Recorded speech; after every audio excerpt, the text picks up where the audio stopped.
Hi everyone, I am Dr. Janna Vilen. I am a family practice and sports medicine physician. So this was a talk that I actually did for our local running club. So for those of you who are the local runners and are maybe listening to this again or weren't able to come to the seminar that we held, I'm recording this because we tried to at the seminar, and I apologize that we were not able to. We had some really great questions, and so I'm going to record this. So if you guys have any other follow-up questions, please feel free to reach out.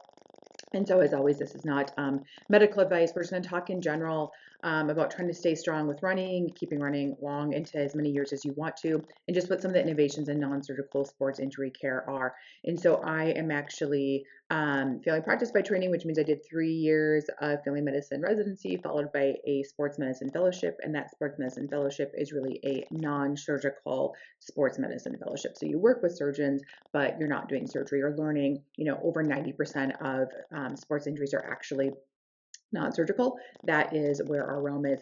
And then I went from being in a very small town, kind of traditional, doing a little bit of everything practice, eventually joined a private practice that I learned some of these different treatments we're going to talk about, called interventional orthobiologics or interventional orthopedics. And then I was an affiliate of Regenix, which is one of the world leaders in these treatments, back in Minnesota. Wasn't for a few years when I first moved to Helena, just because of numbers and some logistics. And then I joined with them again. So we'll talk a little bit about what that actually means. And so that switch I did about a decade ago, going from that very traditional practice into a more, I guess, alternative is the word people want to use, but really I would just say it's innovative. It's different. It's new. It's trying to figure out different ways to help the body, to heal the body. And that's the training that I've done. So there are a few fellowships now, but not when I finished training. And so all the training I've done has been on my own. And I think that's one of the things we'll definitely talk about today is just how do you sort someone out to figure out who meshes with you, regardless of what healthcare professional it is, making sure that they are asking you your goals, what you want to be able to do, what your purpose is, meaning in life, and whatever you're trying to get to, what you're seeing them for, that connects with you. And I would say we got really great questions after the seminar that I did for the running group.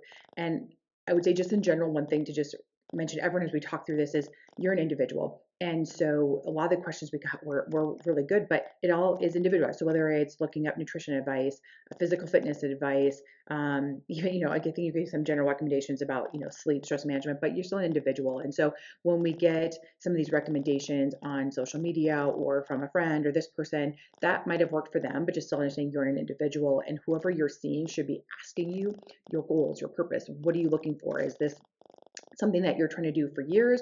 Do you have a specific race in mind? I mean, that's kind of this difference of longevity. We talk about really health span, like how do you live well long into your years versus sometimes even just performance. Like I have this race or these races or these things I want to do coming up, and making sure that whatever advice you're getting is really in line with that. And so, again, part of my training was not really the traditional path because they didn't have fellowships. And so that's what I've spent the last decade.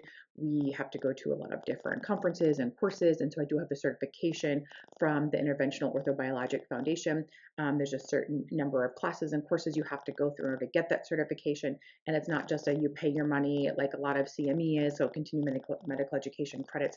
It's not, yes, you pay your money to go. They are expensive courses just because of the trainers having to stay away from like their private practice. We're doing cadaver training. There's a lot of hands-on training using the ultrasound, but you do have to pass still. So a lot of traditional training is you just pay your money, you go, you get your CME, whether or not you attended and can show that you learned anything. These we actually have to pass, and so that's getting that certification. And then Regenix. And so I was an affiliate of Regenix for over 4 years when I was in Minnesota. And again, I was not with them for a little bit, and now I'm back with them. And so really kind of their tagline is an orthopedic surgery and pain treatment alternative. And that's really what we're talking about is how do you help the body heal? And this is Regenix, I'm an affiliate that is an injection-based option. But whenever you're going to use the body to heal your body, we're also going to talk about how do you make sure you have a healthy body and what things should you actually not be doing as well. And so, having done a fellowship, the training I was to do with Regenix was really definitely at that level and possibly even better. The other thing I would just leave you with is go to regenix.com and go to their blog. Dr. Centeno was the first in the US to do stem cell therapy. He and his group have been doing, they have the most research on different types of stem cell, PRP.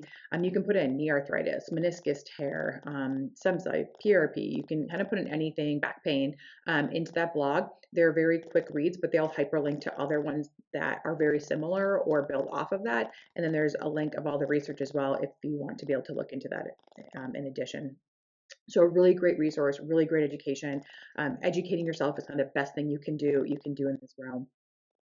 And so Regenix was the first in the U.S. to do stem cells. Like I said, they have the most experience. I should say we, since I'm part of that now. We've published the most research. And so what sometimes happens is people will actually put research on their website, but they're not doing it the same way. So just understanding that if you're going to put something on your website as far as like, this is what my outcomes are, or, telling you what their outcomes are, you have to understand that they could be doing it the same way. So I couldn't, say that, maybe what a surgery's outcome was is what I'm getting from an injection, and vice versa. So you have to be using the same type of product. You have to be understanding the numbers behind them, how it was done, was it image guidance. So there's more that goes into this. And I think the biggest thing I can leave you with is just understanding how do you find that person who can guide you through this when you're looking at these alternatives. And so Regenix is this alternative, interventional orthopedics. So this I would think about as far as, again, helping the body to heal. So we do have some standardization within this as well as some flexibility. So there's a network of us physicians who are under this Regenix umbrella, and it's really trying to keep us at the top of the game. This world has been changing. It's changed significantly in the decade that I've been doing it. So it's just a really great way to stay knowing what's going on and what the changes are and what we should be doing as things are changing. And so what is interventional orthopedics? So think about interventional cardiology, how that can be. Everything used to be cardiothoracic surgery.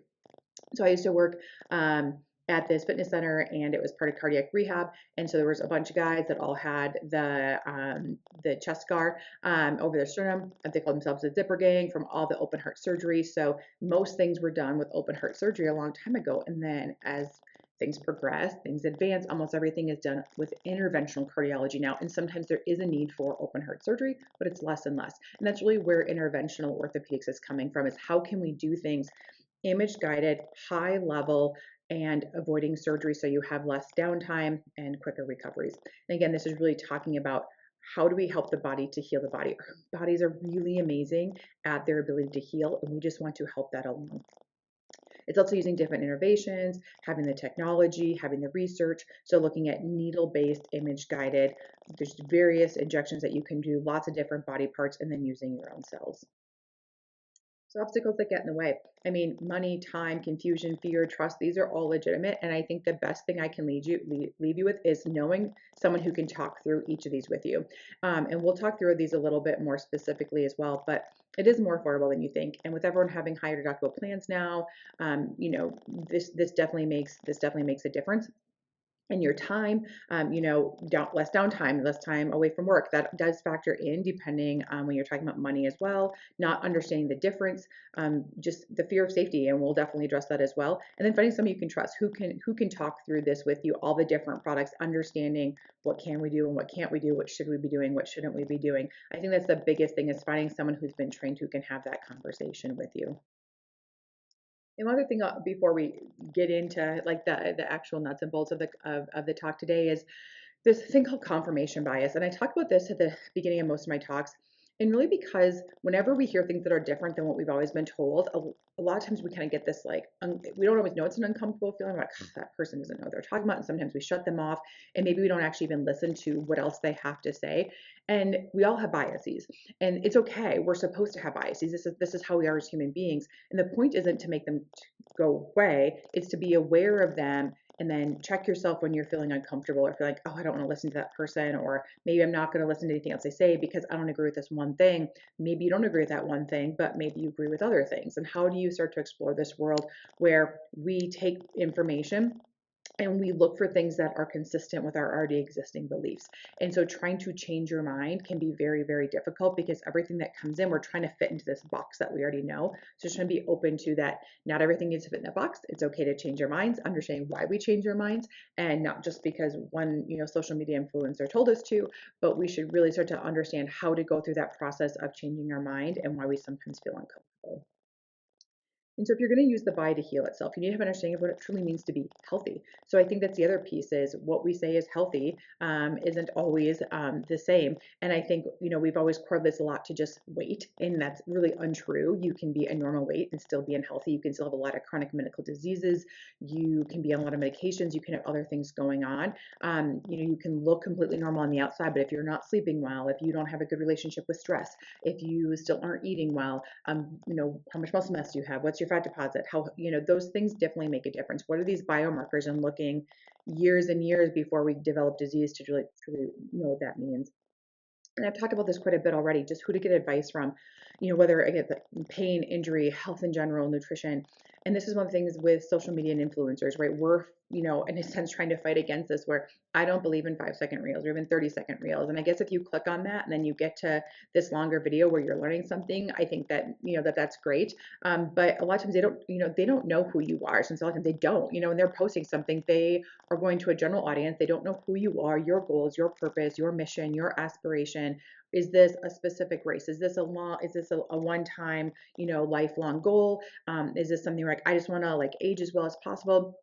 They don't know what obstacles you have. And I'll see this where people will get advice from someone, but it's super easy when it's not directly directed to you, to put an excuse. Well, I can't possibly do that because of X, Y, or Z. And so when you're sitting down with someone in front of you who actually says, here's the advice I'm giving you specific to you, that I think sometimes is hard. And that's why we have a health coach as part of our practice. I think any version of coaching can be super helpful, whether it's, in your fitness realm, with your training, nutrition, a health coach in general. Is their job is to meet you where you're at, say, here's where you want to be, here's where you're at, and we're going to take this advice from your physician or whoever, and we're going to figure out how to get it into your life. And they work with you, but it's up to you how to figure out how to get it in there. And that's what coaches are really for, is how to incorporate these changes you want to make so they become habits for you, and you are the one who's learning how to do it versus someone handing you, oh, here's your 12-week eating plan, here's your 12-week training plan, go for it. And so it can be a little unnerving when all of a sudden you have the tools and now someone's expecting to make the changes. You can't always make as many excuses as you want to. And so I think the difference is just kind of being able to look within yourself that you can do these things, and finding the people who will help you do it for what you want to do. And evidence is hard, right? Navigating research, people will post things and, they'll sometimes say, oh, there's evidence, there's not, or I don't believe this, or I believe in that. And I think if someone's really black and white about those things, we sometimes have to step back a little bit and be like, okay, where'd they get that information from? Why do they think that? And starting to explore that a little bit. And does that fit? Does that actually fit with you? And we talked about the bias. It's hard to change your mind. So know the number. If someone is going against kind of traditional medicine, again, this is not about you either are all in on Western medicine or you're all out on Western medicine. There is this happy medium of understanding both sides and finding a happy ground of it. And so, an example is like, just because I don't use high dose steroids anymore, which we'll talk about why, I do think that should be considered malpractice, knowing what we know about it. That doesn't mean that if you have a heart attack, that you shouldn't go to the hospital. We don't have great resources for that. So or get a traumatic fracture that you might need to have surgery for it. So just understanding that we have this dichotomy, and we need to understand how to navigate that world, and finding someone who can help navigate that world, and that's not on social media. So just being very careful about that. And just understanding in general, these are not equal. So someone who is in this quote unquote unhealthy, right? Any amount of excess fat, especially visceral fat, low muscle mass, what we call sarcopenia, poor VO2, abnormal biomarkers, chronic pain, untreated injuries, dysfunctional movement patterns, poor relationship with stress, lack of sleep, depression, anxiety, significant mental health diagnoses, chronic diseases, takes regular medications, for whatever symptoms or diseases. And even as you age, once you start into perimenopause, menopause, andropause, those are not the same as this other person who's on the right here. And so you don't have to have all those things, but any of those still make you different. So a lot of times we get this advice from the people who are on this right side, on this green side, this healthy side. saying, well, here's what I do. And the way your cells work when you're on this right side and this healthy side, which is only, about 10% of Americans actually. So not that many people are on this side. There's a lot more of us who are over here on this left side. And the way your cells are signaling, the messages they're getting, what signals are sending back out for what your body to do, they are not the same. So taking advice from a bunch of people who are on the green side, it's going to be hard to apply that to someone on the left side, on this red side. So you want someone who understands these differences, can sit down with you as an individual, figure out what's going on. Are you on the green side, or are you here on the red side, and you need some help with those things and understanding what that means. And one way I kind of look at this is, if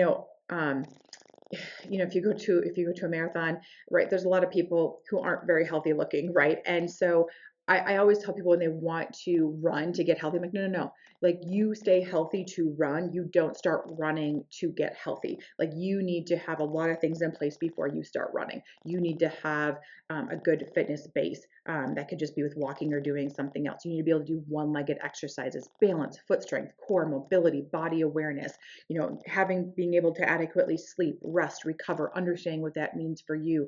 Are you doing this as a stress reliever? Great. If you've been doing it a long time. If you haven't, what else are you doing? So if you're starting to do an activity, especially something like running, you need to understand, like, if you do not run to get healthy, you get healthy to run and keep running. So that's kind of how I talk to people about looking at this and what things need to be in place before you start that. And then the do's and don'ts of helping your body heal. And so really the do's are preventative. They can be trying to prevent injury. They can certainly be used for treating. So we'll go through both of these.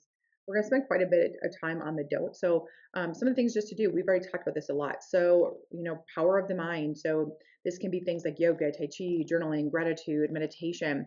And so I do yoga. I'm actually a yoga certified 200-hour yoga instructor. And part of this was because this clicked a lot of boxes for me. So it was foot strength, it was mobility, not just flexibility, it was body awareness, body mechanics, understanding how I use my body and some of the poor biomechanics that I had, and be able to fix that. But I had a hard time being able to meditate and just sitting there and doing breath work. So it allowed me to incorporate breath work in a specific way, learn breath work, and then understand from a stress management. I always used running and high intensity activity, but as we get older, sometimes you just can't do as much as you needed to.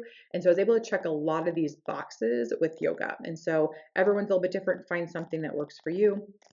Sleep, adequate rest and recovery. This is so important. And so we need a massive sleep campaign. We put people up on pedestals who get almost no sleep. We're like, oh, look at them. They're so successful. We don't realize a lot of those people become very successful by never sleeping, crushing their bodies. And then when they made enough money, they spend the entire part, like, right, then their next endeavor is how to become healthy, spending all that money, and then become influencers trying to teach you how to do it. But they crush themselves first, right? Like, let's not do that. The other is your hormones being in harmony. And this isn't balance, right, where they're equal. It is in harmony. And so there's sex hormones, there's other biomarkers, there's a lot of things that go into this, and understand how hormones work in harmony. And so the other things that we look at is just circadian rhythm. So with this being optimized, this is, we have the kind of our optimal circadian rhythm. So we have where it starts from in our brain that says, okay, we have that master clock, right? But all of our other organs also have clocks. So if our master clock is off, it will throw off our other organs as well. This is really important with gut health. So having a healthy gut and understanding what that actually means. What does leaky gut mean? What is autoimmune? Understanding these things. What we eat is super important. Where we get our food from, understanding food supply. Lots of variations in this as well. And then fascia. And so just movement patterns, muscle, having not just healthy, joints, we have to think about healthy tendons, healthy ligaments, healthy cartilage, healthy fascia, and understanding that those movement patterns as we get older can get changed. And sometimes we have poor movement patterns to compensate for something long before we ever have an injury.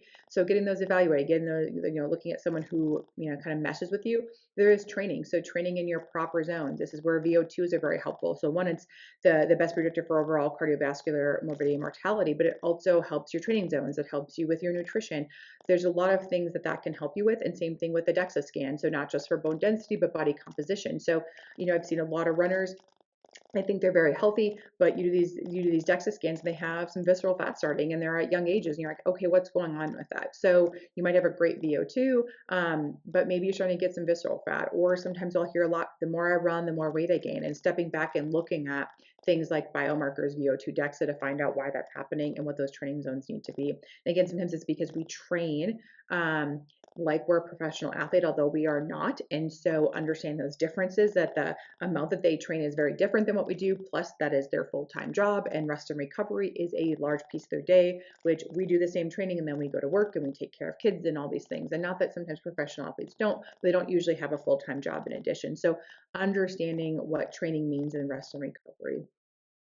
And treating problems early without surgery. So that's where we talk about the non-surgical interventional orthopedics, addressing pain before it becomes chronic, restoring our joint and tissue health, and really healing while we're rebuilding strength. So you can be recovering from an injury, illness, pain, some kind of dysfunction, poor movement pattern, and you can still build strength. You can get strong. There's lots of things we can work at. So you don't need to wait until something, tears or breaks. We can treat dysfunction very early so you can keep moving. And so it does matter. Most people, don't start thinking about something until it hurts. You tweak a shoulder at the gym, your knee aches every time you try and run, you're trying to get fit, but your pain, all of a sudden you start working out and then something happens and you get pain and then you stop. And so this is kind of this cycle. And that's what we're talking about. Like, we get healthy to run or we get healthy to go work out. So it's kind of a counterintuitive, but there's a lot of people there who can kind of help you start wherever you are, right? So we're meeting you where you're at and we're getting you to your goals. And so pain is a sign of poor function. It's not just an isolated issue. And that's where sometimes the problem with biomechanics are off, and that could be from old injuries, poor posture, certain weaknesses, maybe something you do for your job, all of these things that sometimes we need to kind of peel those layers away to figure out really what's going on. So I kind of like, okay, what's causing the pain? What caused the pain to happen and what's happened because of the pain? That's how I like to look at these things. And then this slide, I think this is just a really important slide actually. And so this says days after wound, it's supposed to be wound healing. It really is talking about these stages of healing. And so if we get injured, what happens is, like, let's say you sprain your ankle, it gets big and swollen. That initial stage of healing, those first 3 to 5 days, it can be up to 10 days, but kind of those first 3 to 5 days is inflammation. We need inflammation. So you get exposed to an injury, an illness, some stressor. You get this inflammatory response. There's lots of different inflammatory responses. So we're kind of talking in general here. You get this inflammatory response. Let's say you sprain your ankle, right? It gets big and swollen. It's getting big and swollen to bring blood to the area. Blood brings platelets. Platelets start the healing cascade. So if we keep doing things that block that acute inflammation, we're blocking this process where we need stage 1 of inflammation to get to stage 2, which is the second hump you see here, and stage 3. So stage 2 can even be up to 6 weeks. Stage 3 can be 6 months to even a year. So if every time you get, you hurt, we're taking something like ibuprofen, Advil, all this rice, like rice just, we gotta kind of say like RIP to rice, right? Like, it is just blocking this inflammatory cascade, which is trying to get your body to heal. So understanding that we need acute inflammation to start the healing process. And we don't need chronic low-level inflammation. That's a different thing that causes other problems. But we're talking about these short-term acute inflammatory cascades is how our body is starting this process. And if you keep blocking it, right, it keeps happening because it's trying to get to stage 2 and to stage 3 to help the body to heal. So let's let it happen. And we're going to talk through that, like things we don't want to do that block this, and the things we do want to do that are going to help this process. The other piece of this is the structural pain model is not correct. So some MRI results, they're going to show maybe why something hurts, but in general, it's not accurate to say that the severity of something on most X-rays and MRIs correlate with the severity of someone's symptoms. So there are findings. We take that as a tool. X-rays are super helpful. MRIs are super helpful. CTs can be. I use diagnostic ultrasound. And the great thing is you can move through it. You can see fascia and nerves. There's things you can see on each one of these imaging devices that can be helpful as a big picture as we're putting this puzzle together of what's going wrong or what's going on. But the person sitting in front of us is still the most important thing. So when someone comes in and says, like, and I'm like, why are you here? Well, I have a meniscus tear. I know, but why? Like, why are you here? Does your knee actually hurt? What does it keep you from doing? What are you trying to be able to do? That's super, super important. So we've gone to, my image shows this, so therefore that is the treatment. It's kind of like my lab show X, and so now I meet a requirement for a prescription. That is one part of medicine that most of us don't want to be in. And if you're not doing the healthy lifestyle things, you end up there. But our structural pain model is not correct. And so they've looked at this, where there's not a good correlation between the severity on knee X-ray or knee MRI and someone's pain level. Same thing happens in the shoulder. So if you're in your 50s, 50% of people are going to have some degree of rotator cuff tear, most not having pain. 60s, 60%, 70s, 70%. You see how that works, right? You're going to have a lot of findings on things. Same thing with backs. A lot of backs have findings. MRIs are really great. They show us all sorts of information, but we need to be able to peel it away and say, is this a piece of the puzzle, or is this the only thing? So we're looking at it as a context of big picture and does it need to be treated or not. And how do you do that was with a really good exam and talking to your patient and spending the time with them. You can't do that in the average 7-minute doctor's visit. And so as things break down, right, usually, I kind of like to think about this as, a house. And so with a foundation. So, most of the time we start out with a really good foundation. We have a house on top.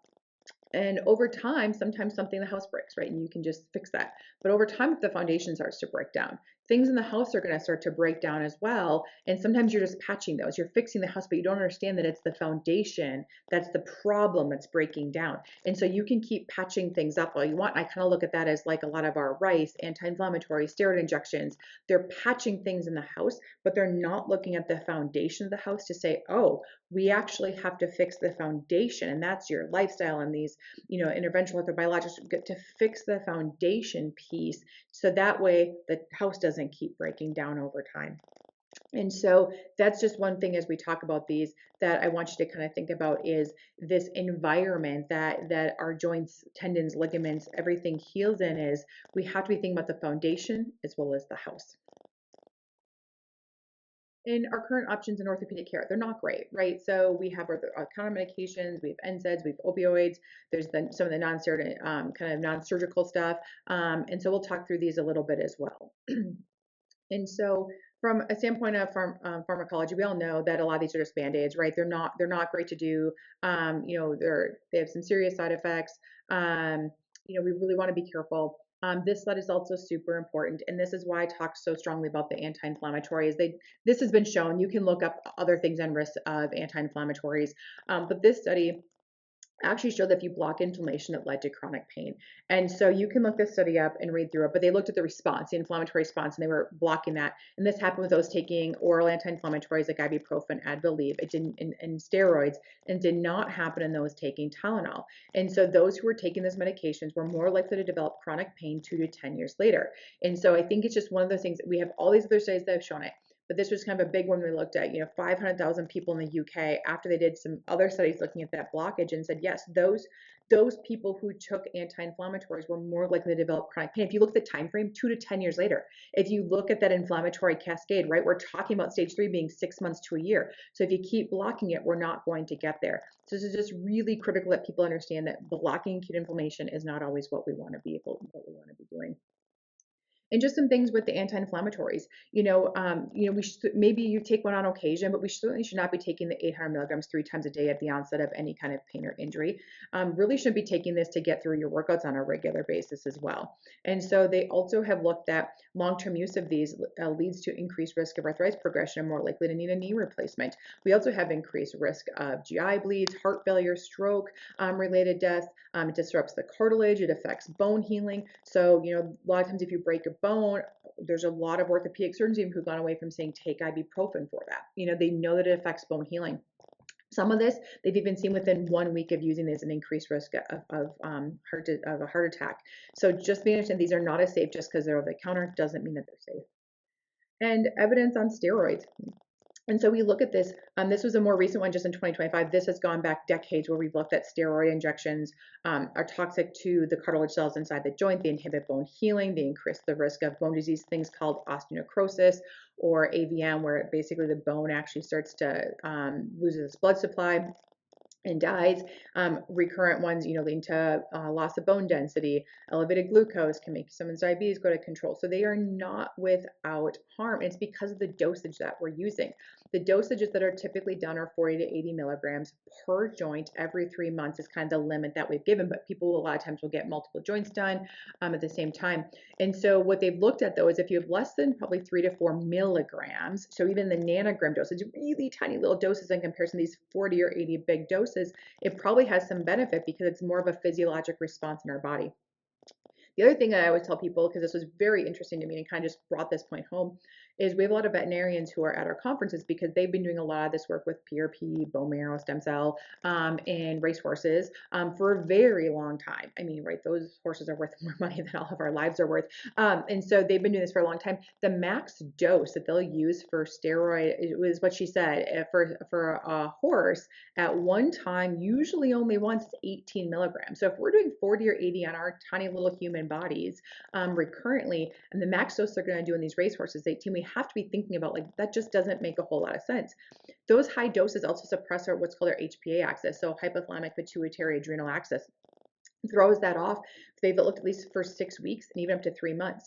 The other thing is if you've had a steroid injection, you cannot have a knee or hip replacement now for at least 3 months afterwards. That started a few years ago, maybe almost a decade. It's been a while, but it's more recent where they were looking at this increased risk of infection. So if giving you an injection is going to raise your risk of infection if you have surgery, should we be giving them at all? And it seems kind of silly because we tell you like, oh, I'm going to do this, it's going to work great, and then each time it's going to work less and less and eventually stop working. That's a silly thing to say. And I said to so many people before, it was like, oh, this doesn't make any sense. Like, it's not that it's stopping working. It's just that one, it never really worked that great. The studies have shown that on the average, it's only about 2 weeks that people get relief. It's just that some people get a lot longer relief after one and some get almost none. And that is a very true statement, is that we're making things worse. So it does work less and less. And averaging out to that 2 weeks. The other thing is vertebral fractures with epidural steroid injections, and the risk is extremely low. So when we say there's an increase, like a 29% increase per injection, that seems really, really high. Our risk of getting a vertebral fracture is extremely low. So when you bump this up, it's still an extremely low risk, but it's still a risk. And I think that when we look at the people who are getting epidural steroid injections repeatedly, they are usually our older population. They are a more frail population. They probably already have osteoporosis. They have other things that make them not as resilient to these steroid injections. So it's something, though, that we should really be talking about and people should be aware before they get these. There's also a safety announcement. And so this came out from the FDA, and you can look, this was back in 2014. And so they just said that injections into the epidural space of the spine may result in rare but serious adverse events. And so this came out, and no one talks about this, though. No one tells you there's a warning label from the FDA on using steroids in the back. And if you actually look at the bottles, it does say not for use in the spine. Yet we routinely do this over and over at these super high doses. And again, I think these smaller kind of nanogram, more physiologic doses, they do have some benefit. We don't need these super high doses, which is what they're looking for this from, and how they're used and who's using them. And there's a lot more to it. And what we say, and understand the FDA piece as well, as people throw, oh, it's not FDA approved. Well, they don't approve our injections per se, it's an injectate.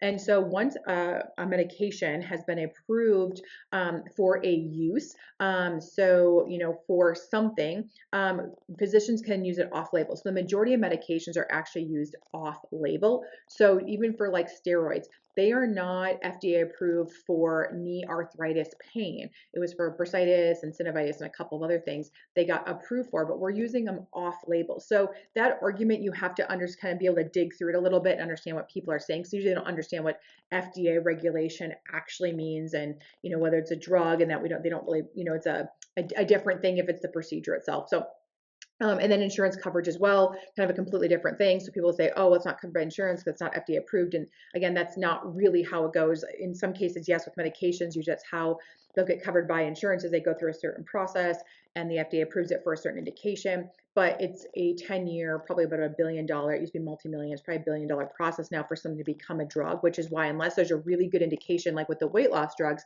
diabetes, oh, we're going to make a lot of money by patenting this to make it for weight loss now, they're not going to go through that process again unless they have a legitimate reason to do it. So that's why we use it off label. And this also came out. This was a group of experts that was just recently published last year in the British Journal or British Medical Journal. So a very well world-renowned journal. And this just says all or nearly all well-informed people would likely not want such intervention. Such intervention should therefore not be offered outside of a clinical trial.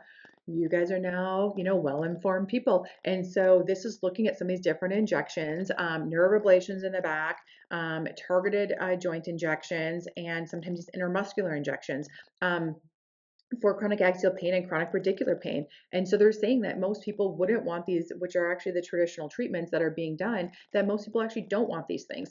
And once they understand the risk benefit ratio, which is there's not a lot of evidence to support them, and there's a lot of potential downsides. And once people understand that, they want something different.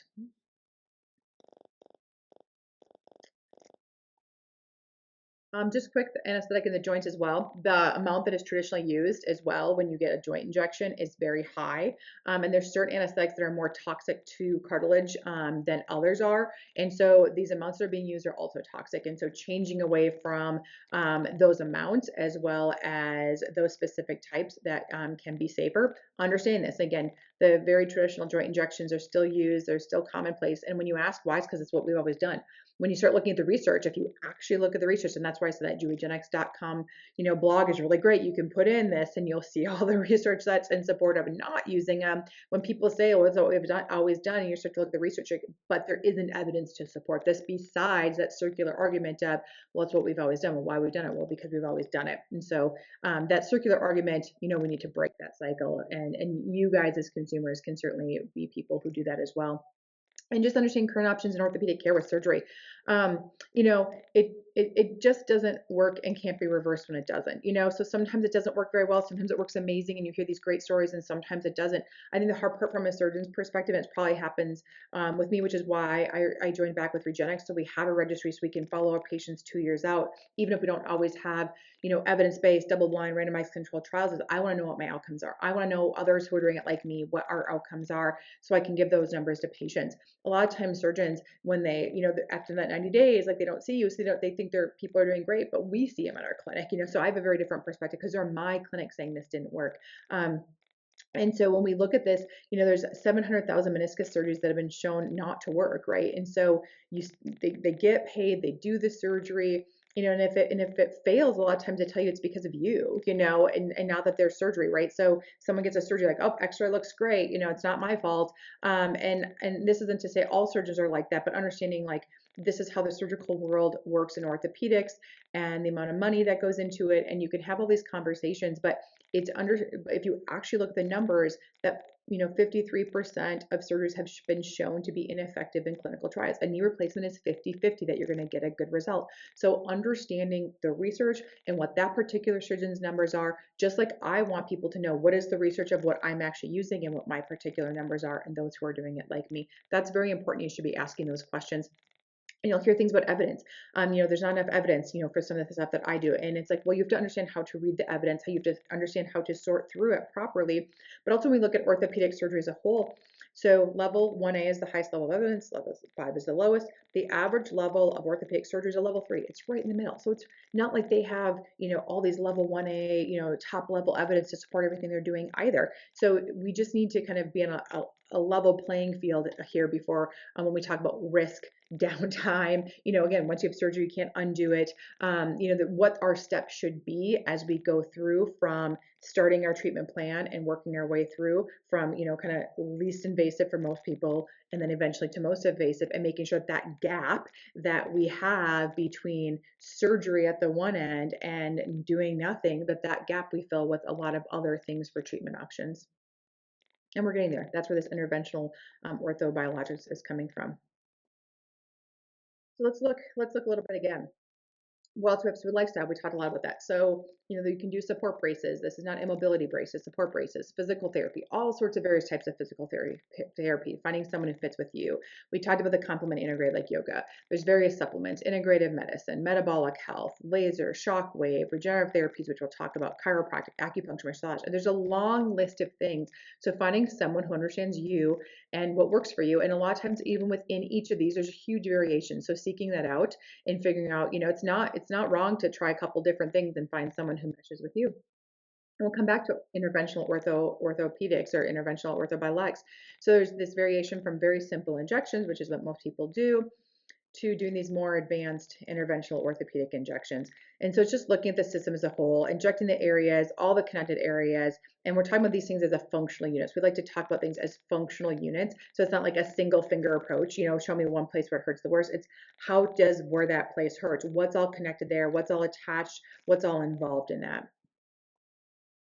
And so some of the differences, again, just looking at all these different structures, what we can address, the different tissues, again, looking at musculoskeletal, meaning joints, ligaments, tendons, meniscus, fascia, the spine, the bones, really understanding all the different conditions so we can do arthritic conditions, tendonitis, tendinopathies, acute, chronic, subacute, torn ligaments, back pain, looking at things like Achilles, plantar fasciitis, rotator cuff problems, meniscus, ankle sprains, low back pain, things like even carpal tunnel.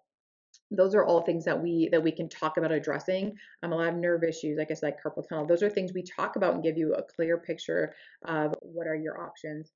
And so just looking at the different Regenexx treatments performed, there's been over 80,000 that have been captured in a registry. So we can talk about, really what are your numbers looking like if we're doing it the same way with this registry and this data.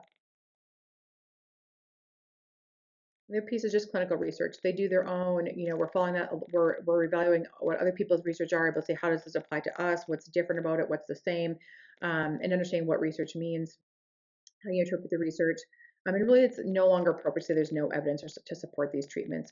The list of studies showing benefit is growing longer. Again, go to the regenexx.com blog. You can look at infographics. Just type in the infographics. And many ignore the research because they just don't know how to interpret it. And they don't understand what good studies are versus bad studies in this particular field like they might in their field. And so, again, just kind of understand the differences, doing their own lab research. So looking at the products that we're injecting, understanding the differences, and using image guidance. And so I use ultrasound for my injections. Some use fluoro, usually a combination. So I am a little bit limited in a few small things, but I stick with ultrasound. That's what I'm comfortable with. That's what I have access to. And so I can do a lot of things with just the ultrasound, and I'll tell you if I can't. I think that's the other piece is knowing what your limits are, and just being in a specialist. So I talk about this one at the bottom. So finding the right patient with the right injectate at the right time in the right place by the right person, so by the right physician. So understanding that sometimes it's not right for you at that time, but what do you do to be ready to help that body to heal? And just where the cells come from. Just what are your different options? What are the different cell options? What are the non-cell options? And understanding what's legal versus just what works. And then harvesting, where you're going to get these from. If you're talking about bone marrow, PRP, what's the difference of the dosing and how much do you need and how do you make sure that you're getting the right amount? And then it's just this holistic point of view. Looking up and down the body, we're looking at structure, the articulations, so the joints, cartilage, all those things, and those biomechanical dysfunctions, and trying to figure out how do we keep the pain from coming back. And so there's the different types of regenerative therapy. So peritoneal injection therapy is fascinating. It's actually using dextrose. This is not a cellular therapy. It works very differently. Great one, along with prolotherapy, which is a higher concentration of dextrose in a specific technique, functional unit. They work very differently with that dextrose perspective. These are great though. They're great for in season. They can treat a lot of different various pains. There's essentially no downtime for most of these. You're back to doing things that same day. So these are something worth exploring as well. We're talking about kind of more potent per injection, sometimes needed for different injuries as well, depending on how long they've been going on. We have things like PRP, platelet-rich plasma, so spinning your blood down, taking the platelets in a specific concentration, and injecting it back. And then stem cell understanding. And again, if we're going to get, this is a completely different conversation. You need to have someone who understands the nuances of what stem cell therapy is, which ones are, legal to use in the US right now, which ones have the evidence behind it, and how do we use these? And then, what is your particular problem, your particular injury, illness, or sorry, injury, what's going on with you particularly, and then which product do we use? So we have all these products, and you need to understand, like, okay, how do I use this with this person sitting in front of me, and what their goals are. That's different for every person. And really, for people who want to avoid surgery, they want to keep their body parts. They don't want as long of a downtime. They just want something different. They don't want drugs. Maybe they've had surgery before. Maybe they've had other things and it hasn't worked. It's just a different option for people. And again, that gap between doing nothing and doing surgery, this fills some of that gap to give more options for people. So we usually, working, our goals are less pain, increase function, improve mood, try and getting people off medications. And so these are the different things that we're looking at. And they have, Regenxx has published the largest safety paper in the world. The most common is actually pain at the injection site. It's what you would expect. So they have had close to 2,400 patients um, in their when they did the safety data. And again, most common pain at the injection site, kind of more to be typical. And we follow these. This is part of our registry. We're looking at this continually to see what do we need to be watching out for. But it's safe. Flipping gears just a little bit, when we talk about some other options, I did let you guys know that I would talk a little bit about supplements. And so before I get into that, I just wanted to talk about exosomes because this is kind of the new sexy thing that's out there that everyone's talking about. So understanding from exosomes perspective, right now, exosomes, if you get PRP, the platelets are going to, so it's a product. But when they're saying they're giving you exosomes specifically, exosomes as a product should actually be a drug. And so it should go $1 billion process. So technically that has not been approved for any indication. So it cannot be used off label either in the US. So they're not allowed to be used as some exosomes, like an off the shelf exosome. And so just understand that, put that over to the side. If someone's offering that kind of double, I would probably put anything else they're doing at their clinic. Peptides. What peptides are is they're a chain of amino acids. So GLPs are peptides. Collagen is marketed as. She said that she's taking peptides, but she said she bought them off Amazon. Like, ugh, but it was collagen peptides. So they are just a branch of, so proteins are made up of amino acids, a chain of specific amino acids that makes up a peptide. And so then there's the ones that people kind of have heard about. So more of the ones in the longevity realm. What I would say is most of these just be very cautious. One, if the oral formulations, a lot of times because of how they're broken down, people feel like maybe they're work. The injectable forms, technically from an FDA regulation, and none of these have been approved for the ones I'm talking about. I'm going to go through the whole list, but for the most part, most of these have not been approved for a use in the US, so therefore we can't use them off label. So being careful, cautious where you're getting them from is probably the best thing you can do. And if there's no human clinical trials on that being promoted for longevity, healing, performance, there's no human trials for those. So we can't really say, and they haven't. So just understanding the realm, and if you're getting them, oral, they might be getting broken down and not working anyways, and the injectable, again, just where you're getting them from.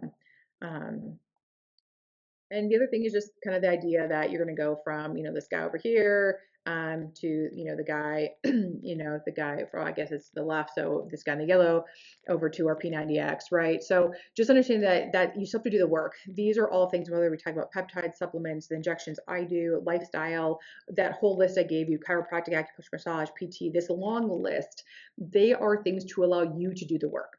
Same thing with hormones. They are there to allow you to do the work to get the changes that you want to do. They are not going to do the work for you. So that really does matter in this endeavor. The other is even when we talk about like peptides and exosomes, there are other things. There are other things that do have research that have been shown to be helpful. So understanding that sometimes we go to these things and we're like, oh, I'm gonna spend all this money. And it's like, where are you gonna spend your time and money? And that's where I think that individualized approach really makes a difference when you're trying to go through these things. I used to kind of think supplements were kind of expensive but I know better now. There's the things with our food sources, just the environment we live in. There's a lot of things that go into this, but also there's just this placebo and they've effect, which is 30%. And they've actually kind of looked at it more as like, now they're calling it like in some cases the nocebo effect, where if you get something, if you think you're going to get this response, your body sometimes will do the same physiologic process as someone who got the medication. So do not take away the power of positivity and the power of the mind, but just understanding these are tools to do the work. And there are some things when we look at, and again, that's that conversation about cost, potential risk, potential benefit, what your goals are, and does that fit for you. And for a lot of things, if they're safe and they're not super expensive and it's something you want to try, I mean, honestly, if it works, I think the placebo and nocebo effect can be really powerful for a lot of people, but we want to make sure we're having that conversation, that you understand that. So dietary supplements. The law defines dietary supplements as part of, product taken by mouth that contain a dietary ingredient. So this can be a long list of vitamins, minerals, amino acids, herbs, botanicals. And this is this question about peptides, right? Are they considered an amino acid? Are they considered a supplement? Are they considered a drug? And then which process do they have to go through? And so supplements, you don't need to have prior FDA approval before you sell them. They just get labeled as that, but you also can't, have false marketing claiming that they're going to cure something. And then once they're on the market, the FDA approves them. And so there's kind of this broad overview of them. And then the other thing is just natural doesn't equal safe. This goes for so many things outside of even just supplements. So this is poison ivy, right? It is natural. You're not going to rub it all over your body. So just because something says it's natural, doesn't mean that it's safe. Quality does matter. Again, those conversations about what do you decide that you want to take, understanding why you're taking it, how long should you be taking it for? Is it something that you should be noticing a difference right away, or are we taking it more just kind of so our body has what it needs for building blocks? Understand the difference of a deficiency versus insufficiency versus optimization. And then the RDA. So the RDA, when they make their recommendations, is really to prevent any kind of deficiency. So they're usually fairly low versus, oh, I'm treating an insufficiency, or I'm trying to get optimal with these goals in mind and what I'm doing in my life. The RDA usually is not going to be enough for that.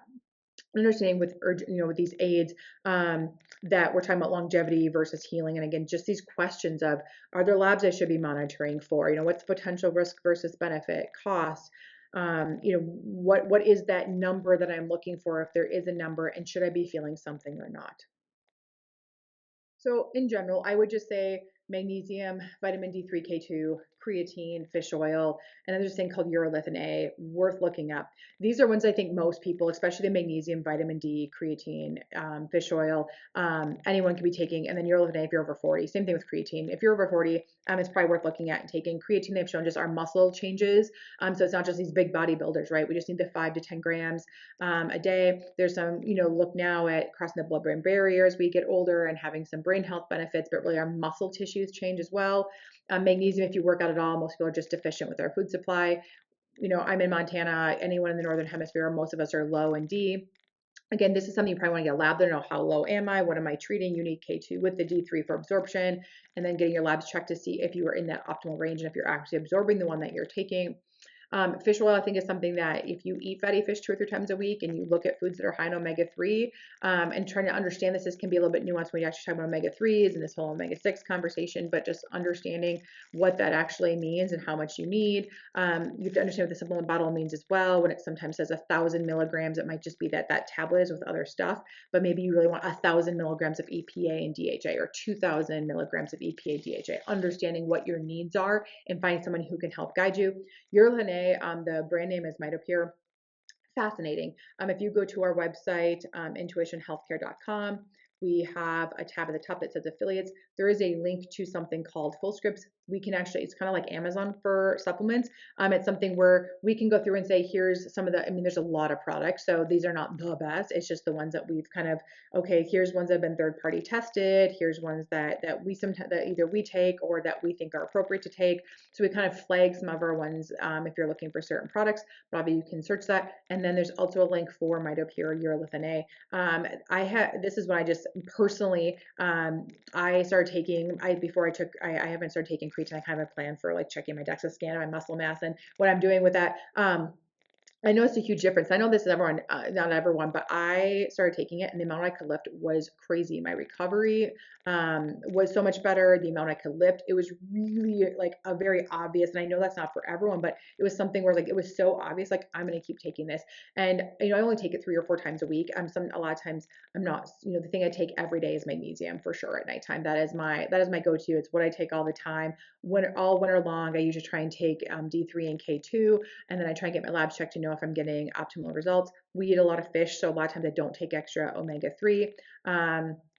And then some of these other ones, like vitamin C, turmeric, resveratrol, quercetin, CoQ10, collagen, you can see this long list. These are ones that I think need to be individualized. Most of these I think are, from a risk perspective, fairly low, but just understand what these products are, where to get a good quality product from, and then, you as a person, what your goals are. When you get into things like protein powders, amino acids, electrolytes, gut health, those I really think need to be individuals, because you have to understand what your goal is, that product, what's in those products, and what might bother you or not. And sometimes it's just trial and error from some of these different different products as well. Um, I'm trying to think of anything else that I went through on this. But yeah, I think on the, most of these ones, just trying to sort through what your body needs.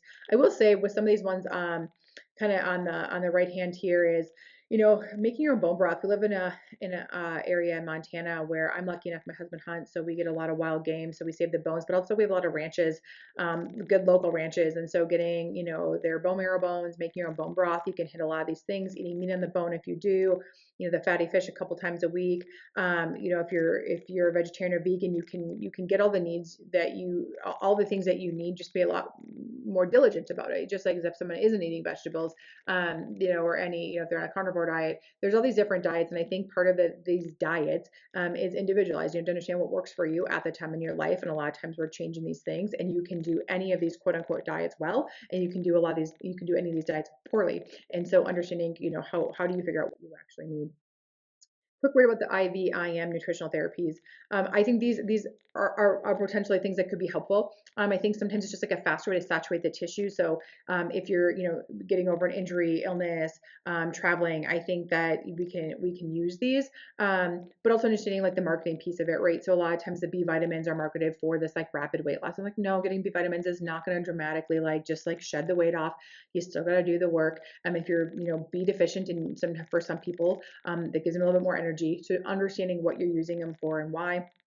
Glutathione, I think it does have some benefit for some. So a trial for people. Some people notice a huge benefit with this. Some people don't. NAD, I think, is one that's a little bit harder for me, just because it really hasn't been shown how to get into the cells, and so the research hasn't really supported like how it's being marketed. Although right, a lot of people say take it and I feel amazing. Again, placebo, nocebo effect. You have to figure out for you, what you're looking for, cost effectiveness, where that is for you. Quick thing about sports drinks, energy drinks, electrolyte replacements. This is kind of one of my big soapbox that I have. So this is something, totally different. So, if you're over 35, or when we talk about that kind of red versus green, left versus right of the screen, and you think you can eat or drink whatever you want because you're under exercise, you're kind of just mistaken at this point in time. I say this because a lot of people, these sports drinks, energy drinks, goos, gels, they're just like, oh, and just the garbage sometimes they eat during these races and training runs. And understand it's still a process. So even if you're burning quote unquote those calories, there's a lot more to food than just burning calories. It is a signal to your body of what's going on in your environment. It sends off signals. It tells your body what's going on. So there's a lot more to it. And sometimes you don't always know. And it can be, years, decades down the road. So we're trying to look at these in a different way. A lot of these just have, sugar, high fructose corn syrup. Fructose works very differently than just traditional like glucose does. A lot of these products with caffeine also, just be careful. They have other things like guarana, which is similar to caffeine as far as what it does, but just more potent. They add a lot of things to them.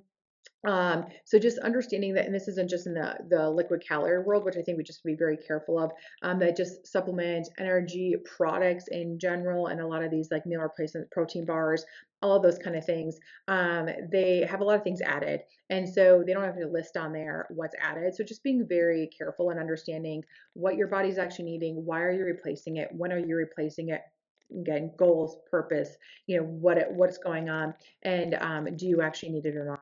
And finding somebody who can help you sort through that. Quickly on colostrum. So that's actually with the milk that's produced by mammals 24 to 72 hours after giving birth. This is funny because I actually did this talk, gosh, probably well over 15 years ago, when I had colostrum when I was talking about ergogenic aids, and now it's made its comeback again. It was on the water list of prohibited substances, so I guess if it's on the list, it probably does something. I'm just kidding. But the studies were kind of all over the place. Now you'll see it for like gut health. Immune response. Again, I think this is one that there's probably minimal downside. I don't think that there's probably a significant risk of taking it. Again, it's just cost. Does it help you or not? What are you looking for? And what else could you possibly be taking instead? I'm just understanding that sometimes, again, take it, have some kind of tests for like what you're expecting out of it. And if you're not noticing an improvement, then probably stop it. That's what I think with a lot of, in some things there are things like magnesium, you're not going to feel anything. You might notice your muscles aren't as sore, but not every supplement has this kind of like specific thing that you can test, but a lot of them do. But understanding what we're looking for and why, and having someone help sort that. A lot of the flavonoids, antioxidants, so just things that get marketed to be these antioxidants. So in text, the thought process was with exercises, you have oxidative stress, you get inflammation. and you get these changes. Well, as what I told you, sometimes you want that inflammation. So every time you work out and lift weights, right, you're kind of breaking the muscle down, you're rebuilding them, you're running, you're breaking things down and rebuilding.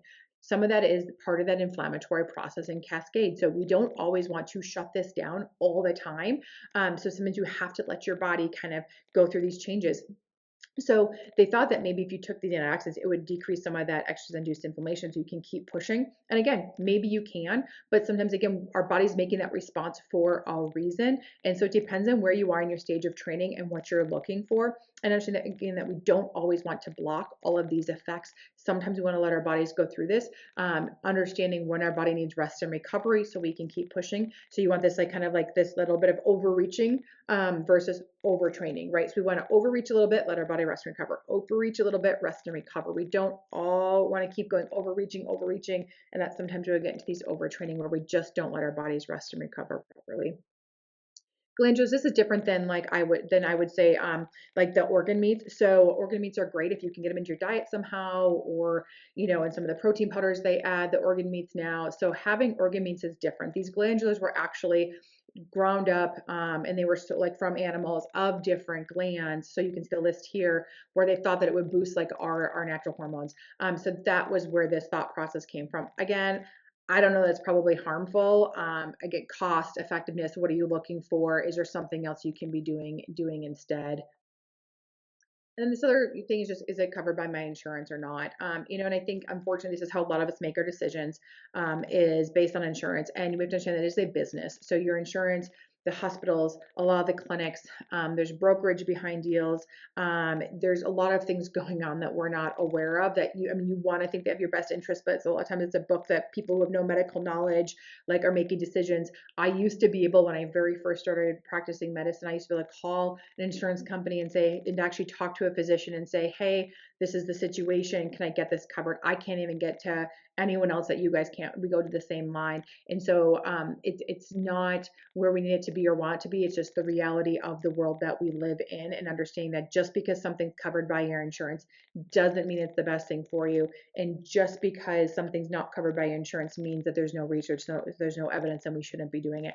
It's a much bigger conversation about that. And when you go to a cash-based practice, because you understand the nuances of insurance and you're making these decisions that aren't best because someone's covered, that raises everyone's cost, right? You have to bill out almost double to the insurance company of what you get reimbursed. And so if you're someone going in and you have a high deductible plan, you're paying basically double what that place is getting reimbursed. So that was one of the big decisions when we went to doing a cash-based practice, was we wanted to be able to say, like, what does it actually cost for us to do these? Like, what does it cost for me to be a doctor? Because it's expensive to be a doctor. For my husband to be a doctor, it is expensive to be a doctor. So, what do we need for the cost of being able to do our jobs really, really well, get the training that we need, and offer the services that we want? In looking at a bottom line with insurance, there's no way for us to figure that out. Like, it's just kind of like you're kind of guessing because you never know what you're going to get. And so part of this as a consumer is you can do that as well. Just like if you're going to hire someone to come do a job at your house,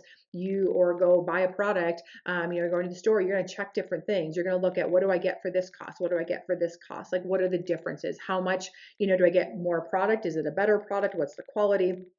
They're different things. And unfortunately, as much as I don't like medicine to be it is a consumer driven, I don't think it's customer service.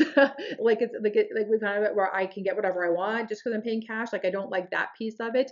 But I think being able to have honest conversations with people about here's what I think is best for you, having the time to do it, having the resources to do it, and then understanding what else is out there so we can help navigate that world is super important. I think that's our job as physicians, is to get trained in that. We don't have to know everything. We have to understand enough to be able to navigate the world with someone and help them sort through, maybe what's best for them and how to find a legitimate person doing whatever it is they're looking for if we can't offer that service. And we're all paying for it regardless.